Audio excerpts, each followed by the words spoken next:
ভারতের রাজ্যভিত্তিক শতকরা মুসলিম জনসংখ্যা। মিজোরামে মুসলিম ১.৩৫%, সিকিমে ১.৬২%, পাঞ্জাবে ১.৯৩%, মেঘালয়ে মুসলিম জনসংখ্যা ৪.৪০%, চণ্ডীগড়ে ৪.৮৭%, তামিলনাড়ুতে ৫.৮৬%, কেরালায় মুসলিম জনসংখ্যা ২৬.৫৬%, ওয়েস্ট বেঙ্গলে ২৭.০১%, আসামে ৩৪.২২%, দিল্লিতে ১২.৮৬%, কর্ণাটকে ১২.৯২%, উত্তরাখণ্ডে ১৩.৯৫%, পুদুচেরিতে মুসলিম জনসংখ্যা ৬.০৫%, মধ্যপ্রদেশে ৬.৫৭%, হরিয়ানায় ৭.০৩%, অরুণাচল প্রদেশে ১.৯৫%,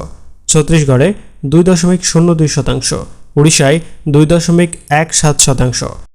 অন্ধ্রপ্রদেশে ৯.৫৬%, গুজরাটে মুসলিম জনসংখ্যা ৯.৬৭%, মহারাষ্ট্রে ১১.৫৪%, ঝাড়খণ্ডে ১৪.৫৩%, বিহারে ১৬.৮৭%, উত্তরপ্রদেশে ১৯.২৬%, জম্মু অ্যান্ড কাশ্মীরে ৬৮.৩১%, লাক্ষাদ্বীপে ৯৬.৫৮%।